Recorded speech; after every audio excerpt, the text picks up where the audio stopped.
तो इस तरीके से हमने ये टेबल को बनाया है। अब जैसे आपको एग्जाम में आता है, अगर आपको देखो डेफिनेटली क्वेश्चन तो आने ही है, तो आप चाहो तो एग्जाम के स्टार्टिंग में इस तरीके से टेबल को बना सकते हो और डायरेक्टली आपको वैल्यूज अगर याद हो तो इस तरीके से टेबल बनाने की भी जरूरत आपको नहीं पड़ेगी। अब मान लो किसी के दिमाग में ये आ रहा हो सर ये वैल्यूज आपने लिख तो दिए, एक तरीके से हमने समझ भी ली है कि ये इस तरीके से हम याद कर लेंगे, लेकिन ये वैल्यूज आई कहाँ से, ठीक है, ये आई कहाँ से। तो अब क्या करने वाले हैं अपन, इसी चीज को एक्सप्लोर करने वाले हैं कि हमें जो वैल्यूज इस तरीके से लिखी है ये कहाँ से आई, मतलब इसके प्रूफ जानेंगे, ठीक है। तो आगे बढ़ते हैं और समझते हैं इस चीज को अपन। ओके, अब ट्रिग्नोमेट्रिक रेशियो सबसे पहले हम किसकी बात करने वाले हैं, 45 डिग्री की बात करने वाले हैं, ठीक है। अब 45 डिग्री की बात कर रहे हैं तो यहाँ पर देखो कुछ कंसिडरेशन हमको करना होगा, तो हम यहाँ पर क्या सपोज कर रहे हैं, let us assume a right angle triangle ABC। हमने यहाँ पर क्या assume करा, एक right angle triangle ABC which is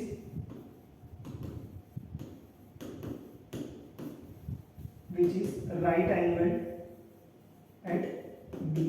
हमने जिसको मान लिया कि वो राइट एंगल कहाँ पर है, बी पे। तो यहाँ पर हम एक राइट एंगल ट्राइंगल कंसीडर कर लेते हैं, ठीक है। ये हमारा एक राइट एंगल ट्राइंगल है, इसका नाम दे देते हैं हम यहाँ पर, जैसे फॉर एग्जांपल इसको ए बोल देते हैं, इस पॉइंट को बी बोल देते हैं और इसे सी कह देते हैं। ये हमारा 90 डिग्री का एंगल है। अब यहाँ पर हमको क्या करना है, एक एंगल को कितना कंसीडर करना है, 45 डिग्री कंसीडर करना है। तो let us consider angle C is equal to how much, 45 degree. Angle C को हमने कितना कंसीडर करा, 45 डिग्री। इसी चीज को अपन यहाँ पर मेंशन कर देते हैं, ये चीज हमने यहाँ पर कंसीडर करी, दैट इज आपका 45 डिग्री। देखो एक चीज हम यही डायग्राम में आप समझ लेंगे कि हमारा ट्रायंगल में एक एंगल 90 डिग्री है, एक एंगल 45 डिग्री है। तो हमने यहाँ पढ़ रखा है angle sum property. Angle sum property आपकी क्या कहती है कि तीनों एंगल्स का सम कितना होना चाहिए, 180 डिग्री। अगर ये 45 ये 90 तो बचा हुआ ये भी क्या हो जाएगा, 45 डिग्री हो जाएगा।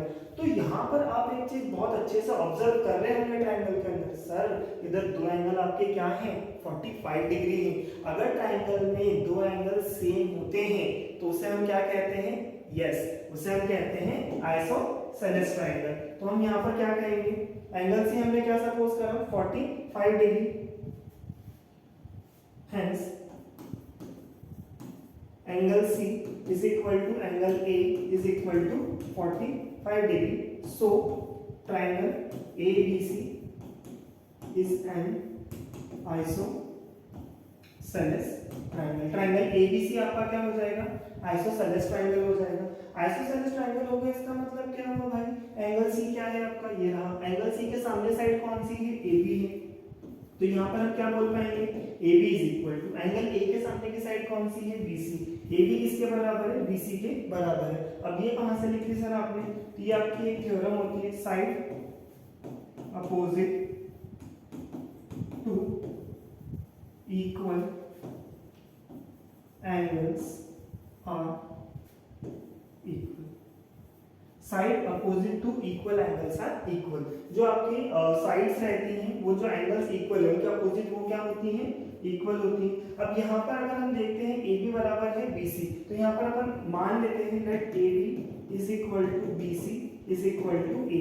AB BC के बराबर है और इसको हमने क्या सपोज कर लिया है, A सपोज कर लिया है। तो यहाँ पर हम कहेंगे in triangle ABC by Pythagoras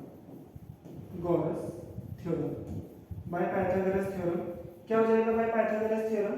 तो हमको पता है 90 डिग्री के सामने वाली जो साइड है इट विल बी हाइपोटेनस, और अगर मैं अभी ये वाले एंगल की बात कर रहा हूं तो इसके अकॉर्डिंग ये क्या हो जाएगा, बेस, और ये हो जाएगा परपेंडिकुलर। तो हाइपोटेनस का स्क्वायर, ओके, हाइपोटेनस का square is equal to perpendicular का स्क्वायर प्लस बेस का स्क्वायर। हाइपोटेनस क्या है आपका यहाँ पर अभी AC है, तो AC का square is equal to perpendicular क्या है, AB है, तो AB का स्क्वायर प्लस बेस क्या है आपका, BC है, तो BC का स्क्वायर। अब जैसे AC की वैल्यू है तो वो हमें नहीं पता है अभी, लेकिन हमें AB और BC की पता है, वो कितनी है A, जैसे हम लिख देंगे A square plus A square लिख देंगे। ओके, इसी को अगर अपन आगे यहाँ पर प्रोसीड करते हैं तो क्या हो जाएगा आपका, AC square is equal to A square plus A square, वो क्या हो जाएगा आपका 2A स्क्वायर, स्क्वायर उधर जाएगा तो AC is equal to under root of 2A square या simply AC is equal to √2 यहाँ पर हो जाएगा और ये क्या हो जाएगा A। AC की वैल्यू कितनी निकल के आ गई है √2A। ओके, हमारी ये साइड A थी, ठीक है, ये भी कितनी थी A और ये कितनी निकल के आ गई है √2A। अब जब हमें तीनों साइड्स पता है ना, फिर तो हम आसानी से चीजों को कैलकुलेट कर लेंगे। अब जैसे यहाँ पर हमारे जो रेशियोज थे, अब उनकी बात कर लेते हैं यहाँ पर, ठीक है। जैसे सबसे पहले हम बात करते हैं साइन 45 डिग्री। साइन 45 डिग्री क्या होता है हमारा, तो हमारा देखो साइन की जब हम बात करेंगे तो वो होता है परपेंडिकुलर अपॉन हाइपोटेनस। यहाँ पर परपेंडिकुलर क्या है AB और हाइपोटेनस क्या है AC। AB की वैल्यू कितनी है A है और हाइपोटेनस की कितनी है √2A। A से एक आंसर हो जाएगा, तो ये कितना निकल के आ गया 1/√2। जो हमने टेबल में लिखी थी ना वो वैल्यू को हमने यहाँ पर वेरीफाई भी कर लिया। वैसे दूसरी वैल्यूज को भी आप निकाल सकते हो, जैसे cos 45 डिग्री वो क्या होता है आपका बेस अपॉन में हाइपोटेनस। बेस क्या है यहाँ पर आपका BC और AC हाइपोटेनस क्या हो जाएगा आपका AC। ये हो जाएगा A, ये हो जाएगा √2A। A से एक आंसर होगा, ये कितना निकल के आ जाएगा 1/√2। अब इसके बाद नेक्स्ट है आपका tan 45 डिग्री है।